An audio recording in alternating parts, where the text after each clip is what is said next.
What is up, everybody? I've missed you. It's been a minute, and I apologize. Life gets in the way, but hey, no excuses again, but we're riding a good wave up here in the Pacific Northwest, so we're just going to keep on surfing.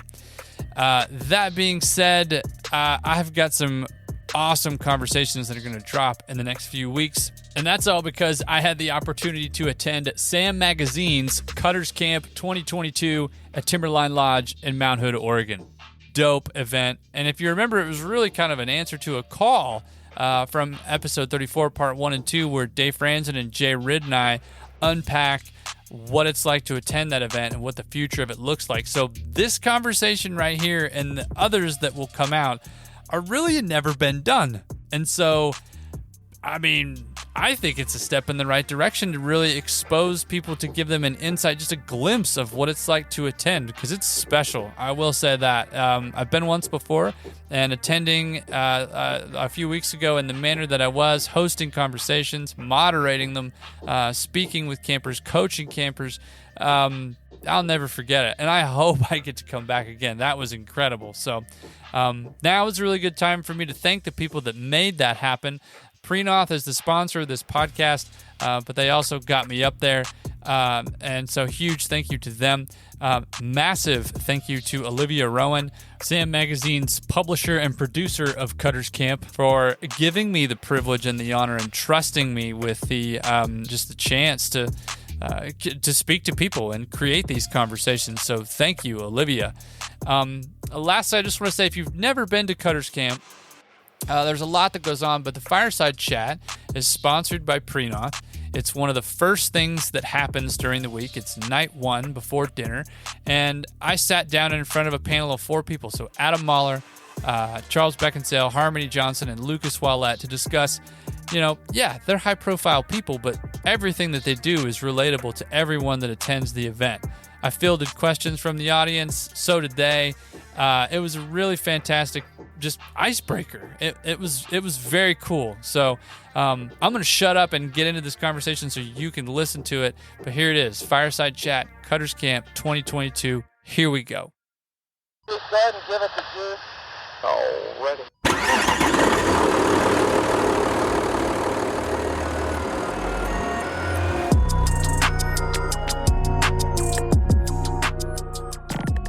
So I've got an awesome group of people in front of me, and this is, I think, a highlight of my career, maybe, just being here in person with everybody. Some of you have met face-to-face, and others I'm meeting for the first time. So thanks for taking the time to be here. I'll go ahead and introduce every single one of you, but if you don't know this man on my left that looks like a lumberjack on a daily basis, that is Adam Mahler, Trollhagen. Hey, y'all. Charles Beckinsale, the Stomping Grounds. Hey, guys. Yep. Harmonee Johnson, Mammoth Unbound. And the Little Dipper himself, Lucas Ouellette, Carina Snow Parks. So my question is, which episode of The Blade Diver are we just going to play? We're not going to talk about phantom pooping either. We won't do that. I think that's an important topic. I do think it's an important topic, too. Lucas, I got to know, how was the drive? Drive was pretty good. Sweet. We did get pulled into customs, Steve and I, because we brought some cookies, some maple leaf cookies from Canada, and the border service didn't really like that, so we had to go in and explain why we were bringing maple leaf cookies into the States. Had to know, because you had mentioned there was a bit of a stop. So. It was a bit of a stop, Not sorry to pry. Sorry to pry. Yeah. It's okay. They kept the gloves off, so we're good. Yeah. Sorry, there will be lots of laughter in this, hopefully. Brandon Dodds told me it was sunny and sick. That's what I should look forward to. I don't know if that's what we got coming up this week, but we'll see. You got your snowboard bag yet? No. Dude. Yeah. I asked Ben if I should bring my snowboard gear because I thought we'd just be sitting in cats, but we got Friday to ride apparently, and I packed my bag and it didn't make it. So I've come from Australia and I've got what I'm wearing. Woo! Yeah, I got a shirt you can borrow. Thanks. Yeah, no problem. A couple of Prenoth ones kicking around. Yeah, cool. I got some of those. You can have some of those. Yeah. Hey, did you get wet today, Adam? Oh, riding it's around? soaked. Yeah. Sunny and stoked. I don't know about that, but sunny and sick. It was still fun. It was a good time. Sunny and sick.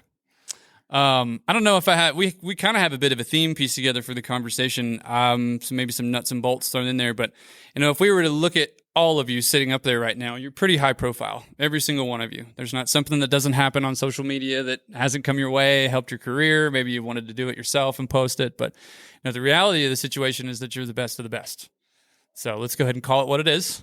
But also work on maybe some of the relatability for everybody that's in the audience behind me and that you're looking at too. Breaking that down, a couple questions for you, and we'll stay with the theme. But if we were to just go around the room or go around on the panel really quick, how much time do you think you've spent in the machine over the course of your career? If you could put it into hours, minutes, seconds, days, months, years, whatever you wanted to say, how much time? Anybody can go first. It doesn't matter who. I don't know. Adam Mahler doesn't know. A lot. A lot. Yeah, I don't know, put a number to it, like just a ton. I don't know how many hours, but it was roughly about 10 months a year for probably like 17 years now. 10 seasons, 6 of those in a cat, but in the industry for quite a while now. Yeah. Yeah, about 13 years. 13 years? Yeah, 10 months here probably, 8, 9 months here. Sick. Yeah. That's a lot of time. It's too much. Yeah, that's a lot of time.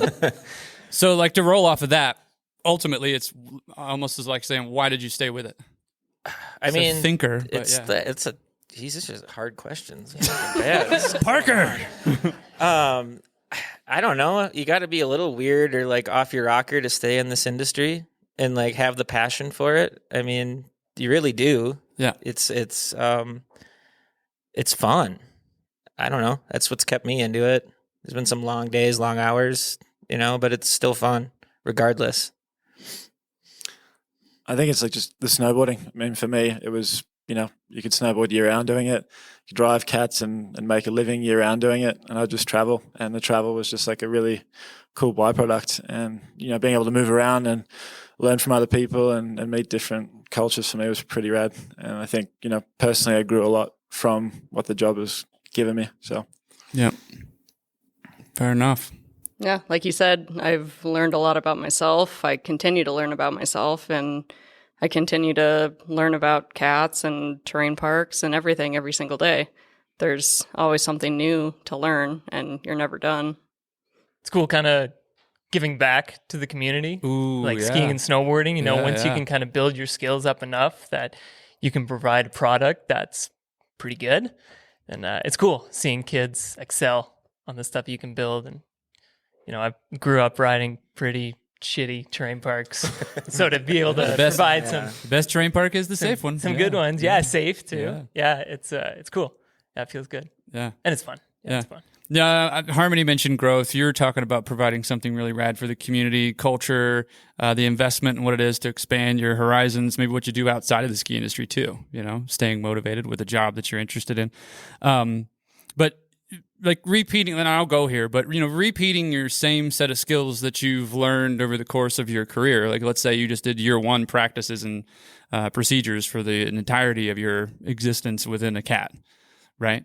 Does that necessarily make you the best cat operator out there? Do you think that somebody can claim that kind of thing? I mean, there's a whole lot to unwrap there too, because I'm sure pay may come up this week with some hard conversations. Just throwing it out there, but you got to grow. You got to grow. You can't claim. Yeah. No. Year 1 status at least. You kind of got to get some experiences, because if you just do the same thing day in, day out, you never know. There's a big difference between grooming a 300-foot vertical hill out east and then coming to a mountain like this, right? Yeah. There's a lot of different challenges. Do you think maybe the biggest challenge that somebody encounters is actually taking the initiative themselves? Like going back to that previous question of kind of like why you stayed in the machine. Taking an interest in the gig and asking the right questions, approaching the right people. Yeah. I think it depends on the person, right? That's Some true. people really want to grow. Yeah. And they don't just settle for good enough. I've hit a point and I'm like, I'm good. Can mow the lawn. Some people want to keep growing and say, no, I want to cut the NFL field or something. Ooh. Not just your backyard. Ooh. Like for me, a big part of it was like learning the marketing side of things. Like I snowboarded for a while and understood that stuff, off to the side, and then being able to, get the reins of a terrain park program kind of early on, and then, use those relationships and build new ones to like entice magazines to come and do shoots, and, like really getting into that side of it. And I think, by not just being in a cat all the time and, like burning out, which, if I did 10 months a year every year and didn't have like, the steel fabrication occasionally and the marketing and the planning side of it, I think, maybe it would have got stale. But the thing as a whole, like being able to, bring everything together and actually make plans and have control of them is like, it keeps the creative feel in the room and you don't get sick of it. Yeah, you're becoming more valuable to the company by expanding your skill sets. I guess. And like, someone like Oren Tanzer might be a perfect example of someone that built great relationships, worked in the marketing, came up through cat driving, but when he felt it was his time, he transitioned out into other roles. So like, there is stuff you can do along the way that's transferable that, it doesn't mean you're just a cat operator. If you work in operations, like you can still kind of branch out and grow as well. Yeah. I'll bring this up, and maybe it's a good cue or tee up for tomorrow's conversation, but this is also maybe a elephant in the room, but Harmonee, only gal on your crew. Only gal. Not only unbound, but slope maintenance as well. Yeah, what's that like? It's nothing like anybody else except the other women in this room have ever experienced. And it takes a lot to get there. You have to be really strong and have a hard skin because not everything is going to be accepted right away. Yeah. And I won't pry too much because we've got a lot to talk about tomorrow too, but I will say that trying to probably move up the ladder, so to speak, or gain opportunities or increase your odds is probably a bit difficult. Yeah, I have to work 5 times as hard as the next guy does. Yeah. And it's unfair, but it's the reality right now. And I hope that by doing stuff like this, Chloe, Angela, all of us can do something about it and encourage more women to want to be a part of this whole community. So it's a great community. Yeah. Like everybody I work with are great guys, and everybody in the past I've worked with have always been super supportive. Yeah. But you're not always going to come across that. Yeah. And to get to the point where I am now has taken a lot of time and effort. Yeah, and you and I have unpacked a lot of that for Yes, sure. we have. Yeah. We'll talk about the lumberjack, but beyond the snowcat stuff, the trade skills have really kind of come into play with you. Take it away. I mean, so I think what got me, like originally I was a welder by trade. What got me into welding was actually working at Trollhagen, building rails when I was like 15, 16 years old. Got to the point where I was like graduating high school, didn't know what I wanted to do. And I went to school for welding, got my certifications, worked in a factory for a few years, built water towers for a few years, and then got kind of sick of that, moved into a completely different trade in the electrical field. I got my journeyman's license in the state of Wisconsin, did that, solar, stuff like that for 6 years. And then this opportunity to become the mountain manager at Trollhagen came, and I used all of those skills every day. Yeah. And it's just kind of weird that like I started there, went away, still worked part-time there, and then now I'm back there full-time, and this is my fourth season, and thankful that I have those skills and like am not afraid to like dig into something that I've never done before, because it's like I can do this, you know. Yeah. So it's cool. Well, run with me on this one. So I mean, doing all that work outside of the industry and in the industry, what do you think maybe your biggest, either something that you were thinking that you didn't have as far as a project, the intel, or you just mentioned something, but whether it was a failure that you experienced during something you were trying to tackle, or a project that you didn't think you knew what you were doing, but you ended up learning from it. You know, that kind of, I get that question asked to me all the time. The DMs, the text messages, whatever it is. And I don't know if I have the best story in the world, but I know we've got some great ones out of 4 of you. I was very curious what yours would be. I mean, we all fail, but like, I don't know if I necessarily have like a specific, like something that like I started and I was like, it failed, you know, it just found out that it didn't work, but then you just evolve and figure out how to make it work. Yeah. You know, like we just built a new chairlift this year, and it's like, I've never built a chairlift. We installed it, you know, but building water towers translated to that, you know, like working high in the air. using cranes. Like I wasn't an operator of a crane. There's someone way more qualified for that than me.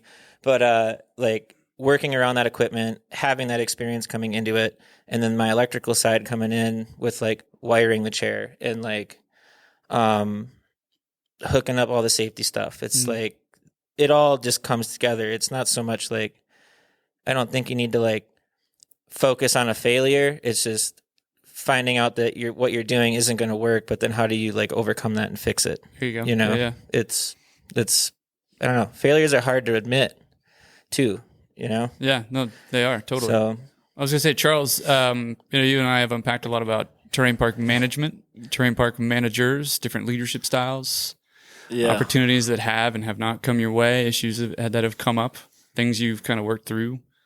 I didn't know. Politics and like reading the room, I think, especially as a manager.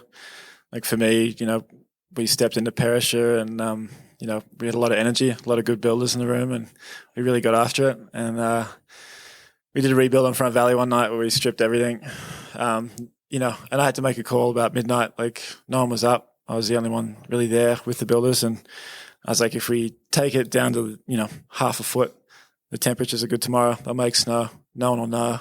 And we'll get that bottom jump in because we're in the zone. And everything's like torn up, and let's just get it done. Yeah. And, we had our probably best build night, probably most of our careers, like, Brandon and I. And next day I walked in the office expecting to get a pat on the head, and I got torn up because someone went out there with a drill and hit dirt everywhere. And, I guess, from my point of view, like not knowing the mountain manager as well as I should, that was probably a boundary I should have left till the next night. But in my head, I was like, we're saving cat time. We're getting in front, and I'll make snow tomorrow. No one will know. But yeah, I got found out, and I guess transparency and reading the room and just being straightforward. So there's no reason to get called out on stuff. Yeah, and I mean sometimes it's hard, like you just mentioned. It's really hard to admit kind of your failures. But you took on a big project at Mammoth with the bag. For what was that, the U.S. team? Or which team was that? I can't remember. You did something that was huge. Yeah, the U.S. team, but also just summer camps at Mammoth. That was last year. Yeah. We didn't have that this year. What did it look like to be set up for success there with that? I mean, that project looked awesome. Scott Cherry helped me out. Rad. Helped me get the snow down in place for me to start winching and making shape for the pad. But then kind of after that, it was like, well, this is the dimensions, this is the degree it needs to be at, and have at it. Yeah. Do you think you kind of thrive in that arena where you're just given an opportunity to take something if somebody gives it to you and said, yeah, I got this? Or do you need a little bit more reassurance? I kind of thrive in that because there's a lot of things that I've taken on that I may have been a little over my head and didn't quite know how it was going to come out. I didn't necessarily fail, but like I definitely get into it and be like, oh God, this is not good. I don't know what I'm doing. Yeah. And I like second guess myself. But then the outcome is always on the positive side. Mm-hmm. Like the airbag pad was the best that it probably had ever been since we've had it. Usually tweaks need to be made and not a single thing needed to happen. And I made it extra big because like the dimensions were kind of vague. So I just took all the snow that I had and sent it, which worked out in my favor because last spring was extremely hot and everything melted out at a extremely rapid rate. Yeah. So I could fold everything onto each other to make sure the bag didn't fly away like it did the first year I worked at Mammoth. Maybe just recent projects. I mean, Lucas, you guys just wrapped up something massive. Big excavators, snow cats, lots of snow. People were stoked. Yeah. Lots of raking, lots of logistics. There's a lot. Yeah, there's a lot going on there. Successes in that, I would imagine, too. I mean, the happy smiling faces that I saw riding this stuff looked incredible. Photos. Yeah, it was cool. Yeah, we just finished Holy Bowley in Sunshine Village. Yep. That was the fourth Bowley we've worked with Snowboy Productions on. And it was good. It's cool. Collaborative way going about it. And working with Crush, got a good relationship with him, and it was cool. It was the second time going to Sunshine Village, and got a favorite year? Ooh, that's a good question. I think the first year we were actually at Sunshine was my favorite because it was really new to us. That was the first Holy Bowley we did, and kind of came in there, no expectations, and everybody on the team bonded. And at the end, we all stood back and were like, wow, this is pretty sick. Yeah. Yeah. It was sick. I was there to ride, and it was the coolest thing I've ever ridden. But it's a great down. example of a project that, probably some ups and downs, ebbs and flows, but Totally. success in the end, right? Yeah. I think the past couple, actually the one we did here, we had a storm roll in. I kind of knew that was 2018. Storm rolled in, so I went up super early, probably 4 a.m. and showed up. It's like, Yeah. here we go. Yeah. So I started going to work, and all the bowls had filled in. And how do you groom all that stuff, right? So it's make a call, and so that's something you got to deal with. And we had the same thing at Sunshine. It showed up, and there was about 20 centimeters, so just under a foot of snow, and I have to dig everything out. So you kind of call hands on deck, and everybody comes in, shovels, and saves it. Yeah, I think everything that we've discussed, I mean, there's not probably one thing that somebody behind me or in front of you hasn't experienced, right? The ups and downs, the ebbs and flows, the battlefield decisions, the drama, the heaviness that's involved with the job too, what it's like to live in the career, balance life outside of it, make decisions off snow so you can enjoy kind of the fruits of your labor and the surroundings in the mountain. But I'd have to imagine that, none of you got there without help, right? I mean, if you were to shout one person out, maybe who helped you out with the trajectory, who would that person be? Brandon Dodds. The Big Dipper, Steve Petrie. The Big Dipper. I think I'd have to say the previous mountain manager, Rusty, for sure. Yeah. Yep. What do you think, Harmonee? Dan Nielsen for hiring me for park staff at Bear Mountain. Nielsen. No, it's I guess when either you decide to jump into something new, whether it's a snowcat or a different career outside of the industry, I always kind of I use the analogy of the North Star. Like, what was your North Star? Either what kept you in the seat, what kept you focused, what kept you moving, what allowed you to have different opportunities that were presented to you that you could take advantage of. Maybe that was somebody. But I think it's interesting that we all kind of have people that have definitely helped us out along the way. I think that's the common thread. Everybody here, we've had help or we've asked for it. But training is definitely something that's a bit of an offshoot or a buzz question that comes up with guidance, right? Whether you had it or you didn't. But was there anything, maybe the training wasn't something that you took away and you put in your pocket and you hold on to forever, but maybe it was something that, like you mentioned earlier, giving back to the community and being able to provide that as something. Is training something that you think about often? Is it something that you are interested in developing as people who consult with other resorts? As you work with larger programs around North America, different projects coming in, you see different tidbits of how somebody does something. Maybe it shapes you, maybe it shapes somebody else, but passing that information on, like, what is that like for you, Lucas? Yeah, absolutely. Yeah. That's awesome. Yeah. Every resort I go to, when I build stuff, I like to get the local operator, and maybe not the top guy there, maybe the next guy down the totem pole, and work with them and teach them any little tips I can, or her, and show them, the proper ways to groom stuff. If it's stuff they've never done, like lately I've been doing a lot of border crosses, but I have somebody come in and they've never touched a border cross in their life. You can teach them little things here and there, and you're not going to give them everything because their brain's going to explode. Yeah. With how many things there are to teach somebody. But if you can give them a couple little tips and they walk out, they have a bit more confidence. Yeah, it's awesome. Because at the end of the day, we all want better quality products out there. If it's terrain parks, if it's slope styles or border cross, whatever it is, half pipes, you want the quality to go up. Everybody wins that way. Snowboarding, skiing, the customers, the resorts, everybody wins. So good point. I think, having stuff like this too, Cutters Camp, and passing down the knowledge and the skills, it's amazing. Yeah, I back it. I mean, we always go into the season saying we're going to hit hard on training, and then big events come up and our rookies struggle. And there's not a whole lot that we can do about it because we're building these high-profile events, and your main operators are pushing snow, and you're trying to teach the rookies how to push snow properly and get it to where it needs to be. But a program we did this year, it was kind of a shadow program. Our day crew, they worked 4 hours on the regular day crew shift, and then they were paid to ride with a cat operator for the remainder 4 hours of their shift. And on the flip side, I also had to go back to day crew. So I worked 4 hours day crew and then 4 Interesting. hours in my cat. Very cool. But a lot of our like new guys end up being from our Unbound day crew. I think almost, every single one of our rookies this year came from day crew. Wow.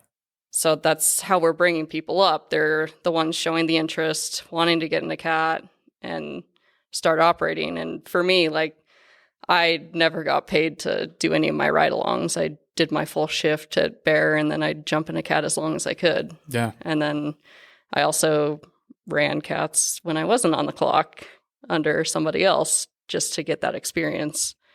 And then to get into a cat, I'd open up the hill and then go home for a couple hours and then finish out my hours running a cat. So there's a lot of ways you can go about training, but there's a lot of ways that you can help progress somebody to get there. And offering something like a shadow program, I think, is really beneficial. I just took a bunch of notes right there. Yeah, that was awesome. Yeah, I mean, I just don't think enough training happens, period. It just seems like everyone, like in every program, is stretched. Like when I started out, I would sit in a cat every chance I got. I'd go down to, Star Wars in Australia back when that was huge, and I would sit in with, people like Jeff Patterson and, Frank Wells, whoever's around, and try and learn. And then, go to Mammoth and hang out and look at the jumps, look at how things were getting done, and try and figure it out on my own. Like people like Mike Gershner. Mike Gershner's in the room. Really, Shout out up to that Mike guy Gershner. when I was younger. Woo! I was a big fanboy of a lot of builders, and just to kind of come up and now when I do builds, I'll have people always ride along while I'm building on projects, and sometimes it's stressful and they see some pretty bad operating, but other times they learn a lot. So it's always busy, but I think if you don't make time, kids won't learn, and that's pretty important, especially when they're driving expensive machines and they're out there, trying to build parks that, it might take a hit in your reputation if there's bad features out there and they're not getting guidance. And the worst thing you can do is be stressed out, angry, and tell them that they suck and, not help them out. And I think the culture, is shifting a little bit. Like back when I was young, you were kind of set up to fail. So you'd be the kid that buys beer and there wasn't much help. And you're expected to come in, ride along, so much so that, you'd earn your spot through the free time you'd put in. Whereas I think kids now got access to so much information and they expect, to be paid if they're going to sit there and go through the training, because it is time. And, there's not a huge pay packet at the end of the ride-alongs if you get started. So I think they almost need to be incentivized a bit more and, listen to how the time taken to show them the right things. Because, you'll end up with like 10-year operators that still don't know how to drop landings properly. And I see it like in a lot of places. So, yeah. No, really good point there. Adam, can I have some training on how to throw an axe later? I'm not good at that. Are you really? No. I might look like I do, but I'm going to call bullshit. I'm not that good at it. Going off of what he just said about like with the training and all that, you don't, like, as a manager, I've learned that yelling at someone doesn't get the point across at amen. all. Like I was yelled at when I was learning how to run cats. It's like, why the hell did you push all that snow over there? Why did you? Like, I didn't know how to do it. I was just trying to figure this machine out. They're already nervous. They're in an expensive machine. Like, don't go in there, just fly off the handle. I mean, yeah, if they're doing something stupid, that's one thing. But like, if they're trying to learn, like, be supportive and like, I mean, it goes for cats, running cats, your park attendants, stuff like that. If you're trying to teach someone how to rake a lip, like, and they're doing something that you don't do, but you get the same product, that's fine. You can just help them get more efficient with it without yelling at them. Taking more notes. That's the one thing I got screamed at. Like, give them freedom, little guidance, and it'll be all right. But don't just sit and scream at them. That's not the way to do it. Yeah, no, I agree, 100%. I think before we get too far along in this, let's take some push road questions from the audience behind me, which is incredible that we have some live push road questions. So here we go. I'll roll the intro.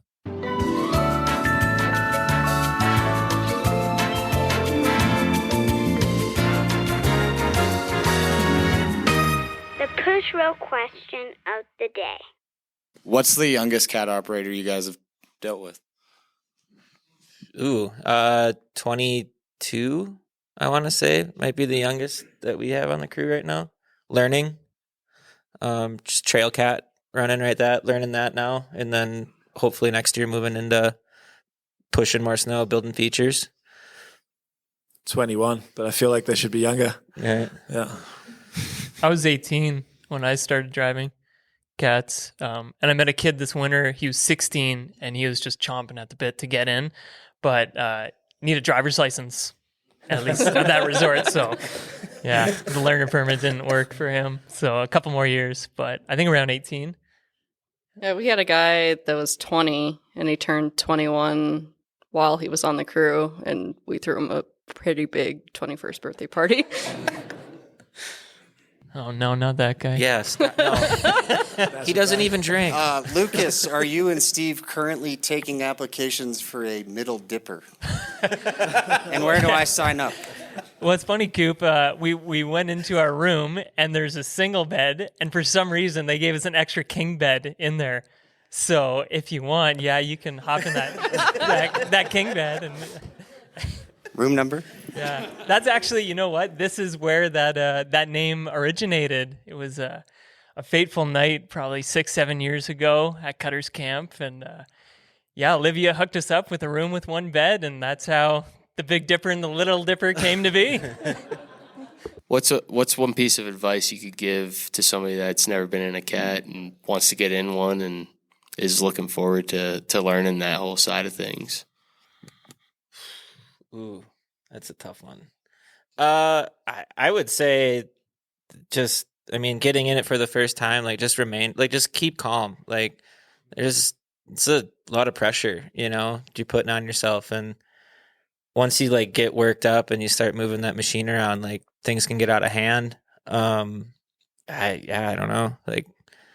And then for trying to get into one, I would say, if the cat goes down, go help them fix it, maintenance, stuff like that. Show that you care. I feel like if you care for your machine, it shows that there's some responsibility, and that would make your managers, whatever, actually be okay, yeah, I can trust this person to run this machine, Learning whatever you can about the machine itself. Yeah. Being on really good terms with your mechanics. Yep. Yeah. Yeah. Really good point. Yeah. Bring in beer and have a good relationship with them for sure. And I think if you get frustrated early on, I think the best thing to do in a cat when you get pissed off is stop for 5 minutes, step outside and just cool off, try and reset, because there's a lot of times where it's not working out your way, and if you sit in that thing and get stewed up, it's a nasty place. There's no shame in asking for help. No. Totally. No. Yeah. If there was one thing about this industry that you would like to see changed or are actively working to change now, what would it be? Wow. That was a little deep. Yeah, it was deep. Ready to go. Wow. More women. Yes. Yeah. I think women and wages is what we talk about all the time. Women and wages. I think to parrot that, yeah, just an easier way into it, and, better wages for people that have been in it for long enough and are doing good jobs with it, because it's a tough one to justify staying in. There's a lot of passion involved, and if you got a side hustle, it's it's easy to stay with it, but you see a lot of people burn out, and I think that would be the one thing to change, just to see more longevity in the operators like they used to be. But at the same time, More not to play devil's advocate, but a lot of the old school guys, the old crusty groomers, giving the next So generation crusty groomers? a hard time getting in. It'd be nice to see. I think we are seeing a bit of that culture changing as the old dogs kind of phase out, and it's nice to have some respectful younger people taking leadership roles and helping the next generation, instead of going back to Adam when you we're learning and having the old dogs yelling at you, barking. It's nice to have the next generation come in and be a bit more respectful. Hey, again, happy to receive some axe throwing training later. I won't yell at you if it's incorrect. I got screamed at in the pack grooming crew at Squaw Valley because I would fall asleep and swerve my passes on the graveyard shift.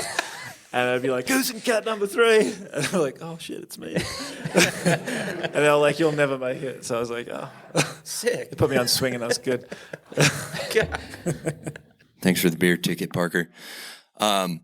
What's one piece of advice you would have for just encouraging good communication between day staff and groomers? And like, you know, sometimes one gets pissed at the other. You know, what's a good way to smooth that out?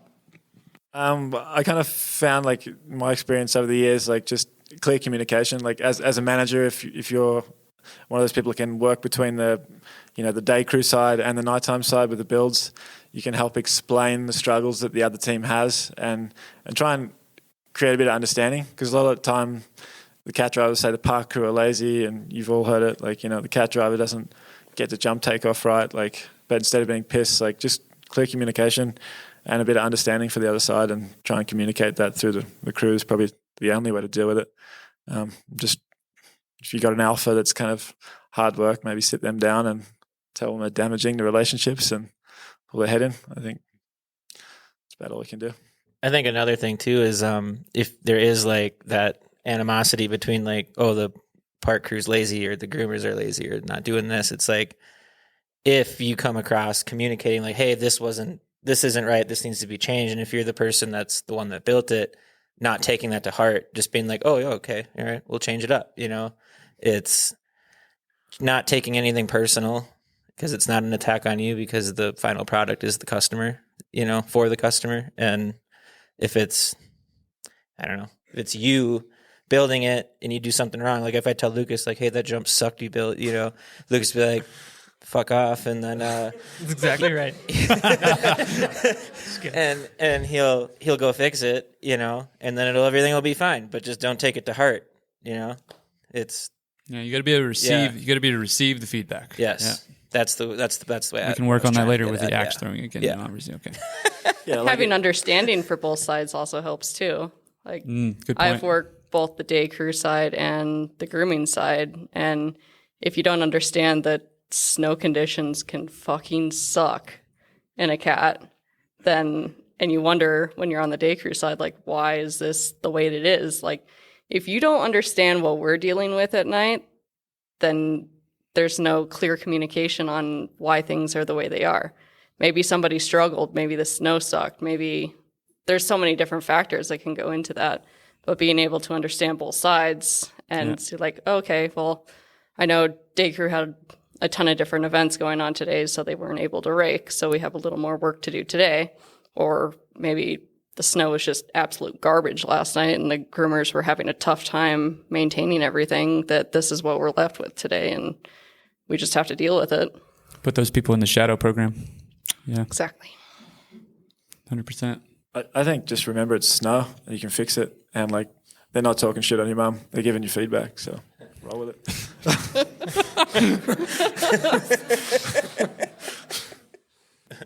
This one's for you, Parker.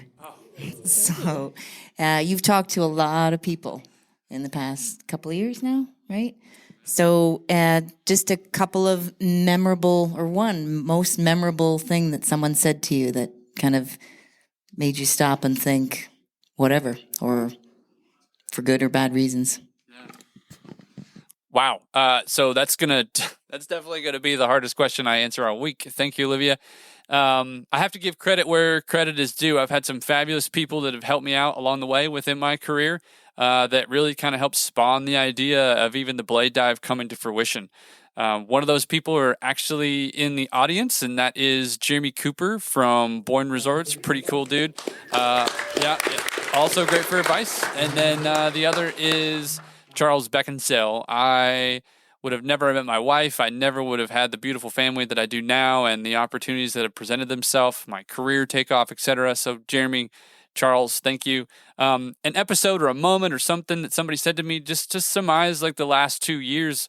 Oren Tanzer said to me, it's a Rusty Gregory-ism, you make a plan, you work a plan, and you adjust to reality. And that has been my crazy life over the last 2 years. So, but more so than what anybody has ever said to me recently, it's been the people that are left and right of me, the operators. So every gal, every guy, thank you so much for what you've done, and thanks for letting me be here. You don't need this. Yeah.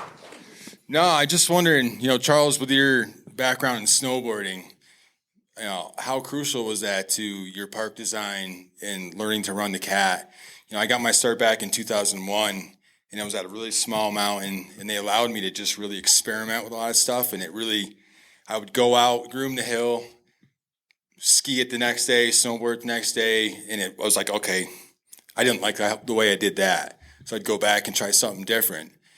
But for the Ford, you guys up there, like how crucial do you think that is to understanding when you're building these features, to the rideability of them all? I mean, I personally think it's huge if you're the guy building it. Another thing with, the kids coming up, like if they start in the park crew, they have a really good understanding of shapes and a bit more personal with them. And I think that really helps as well. So, I mean, it was pretty obsessive. I would build all night, ride all day, and just be dog shit all the time. But I was obsessed and I loved it. I'm a bit older now. I still hit the jumps and things, but I don't do what I used to. But I still love it. And there's still nothing like, hitting something you built. Like you get more of a buzz than someone else that's like hitting a perfect jump because you feel personally attached to that. And it's like a sense of, self reward, I guess. You just nailed it. Yeah. Yep. But for me personally, I've never been able to hit every single thing that's in our park or that I've built. So I rely on a lot of feedback from people that are capable of writing those things. So I think feedback is extremely important because I know shape from my day crew experience, but I also need that rideability and how it's riding for everybody. It could look aesthetically pleasing, but it's not always going to ride right. And the maintenance too, when you build something, like, can you take care of it for the next 2 weeks? Yeah, it depends on your park program. Like where I'm from, Bear Mountain was an extremely heavy hand crew, and Mammoth is extremely cat heavy. We don't rely on our day crew for anything. So everything we build has to be cat maintainable. And it was the complete opposite at Bear, which is kind of a great asset because I know both sides really well and what I can and can't maintain. So just knowing both and knowing what your mountain expects of you or what your superiors are expect of you is really important. I second that too, because like I've had some friends over the years that I've really looked up to as builders, like TJ DeWood, and there's a guy, Adam Galbraith, out of Australia. Same thing. He would just sit there with on his sled, watching people hit the jump, and he would adjust by seeing how the public ride his stuff, and he couldn't hit anything. But it was like he would build great things. So I think if you don't have the riding ability to be open and listen is key as well. So it's, it's not necessarily just the riding, but you have to have a keen interest or, the other side. So yeah, I got really good at being able to watch somebody, like our testers, hit something and watch how they hit it and determine whether that was correct, safe, like whatever needed to be changed about it. I had that eye to be able to make adjustments and be able to communicate that. Communication is key. Communicate that to whoever was building it or whatever. Just what needed to happen got communicated correctly. So I know you guys have built a lot of cool stuff, but personally, what is your favorite thing that you have built, big or small? I personally like building jumps. I don't know. It's just cool to get done with one. It rides good, can make it look good, but also like coming from Trollhagen in a small hill, you can build an entire park in a day. And like if you're done with it and you're getting that final groom and you look back and you're like, yeah, that looks sick. Like I think that's the best feeling in the world, like for sure. And then go ride it and be like, yeah, that was fun. I don't know. Yeah. I built like a big butter pad one year. It was like a downhill whale tail looking thing for a level 1 ski movie. And I think that for me was the most challenging one because I drew the picture and then I was like, oh shit, I have to build it. so I fed this idea and then I had to like work backwards to try and figure it out. And it was just kind of scary because I felt like I was playing with their lives, because you had to build this step over jump where you had to land with the right amount of speed, and then you're straight off this, massive step down cliff. And if I sent them too far, I'd fall over and roll off the edge of this cut bank, or if they went, too low or something. Like there was a lot of things that could go wrong if I didn't get the flow right. And that, seeing the first hits on that was probably the most rewarding thing. Just like when you nail flow through a line is pretty good. It's hard to pin one thing on the most rewarding, but I think as of this season, the most thing I've found fun and struggling and difficult to build is half pipes. There's so much that goes into half pipes, and learning the whole construction of half pipes and how to cut half pipes and how to maintain them, and your floor.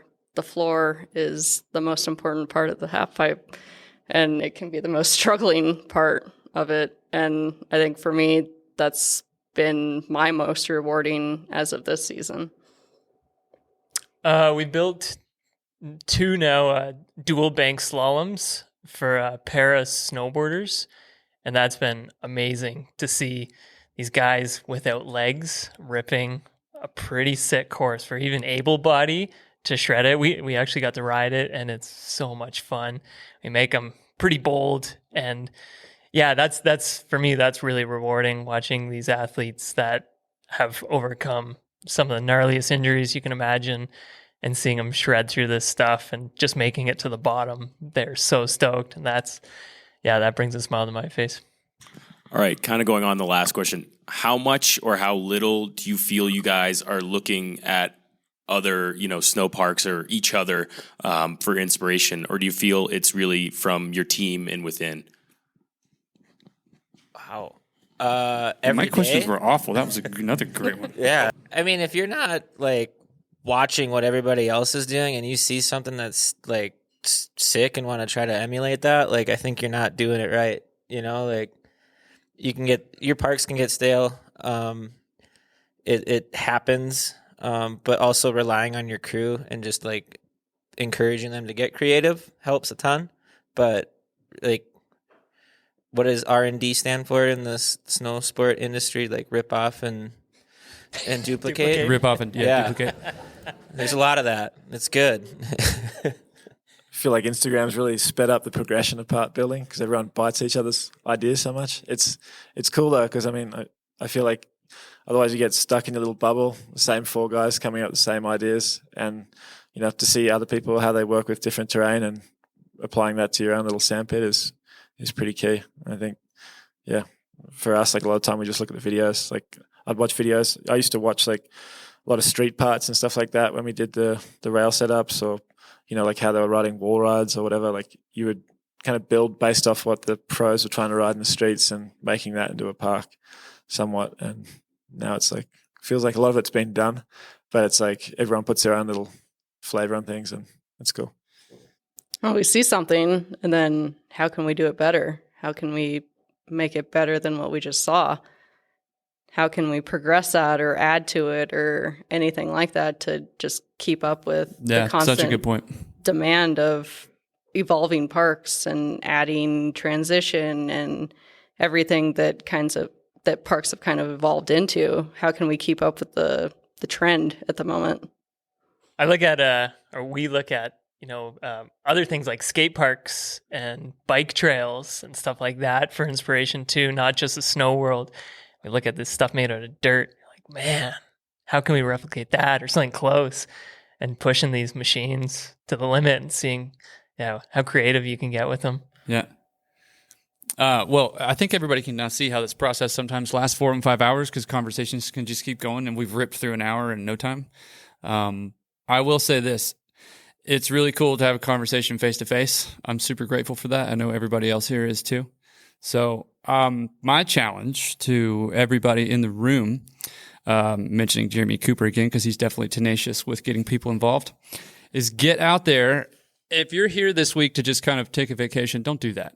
If you're here this week, invest in the 4 people that are up here on stage, ask questions. If you're out there on snow looking at the machine, get in the machine. Ask the rep what they think about the machine or what you could do better as an operator.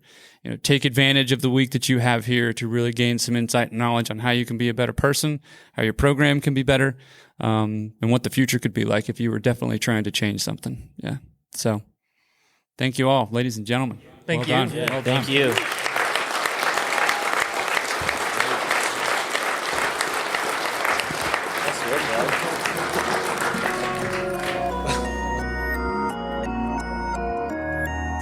Well, I really hope you enjoyed that. Massive thank you to our panelists, Charles Beckinsale, Harmonee Johnson, Lucas Ouellette, and Adam Mahler. Thank you for joining me. Thank you to Prenoth for sponsoring this podcast as well as the Fireside Chat. And a huge thank you to Olivia Rowan, who is the publisher and producer of Sam Magazine's Cutter's Camp. Okay, you guys and gals know the deal. Don't be a dick. Please fill up your machine with diesel at the end of your shift.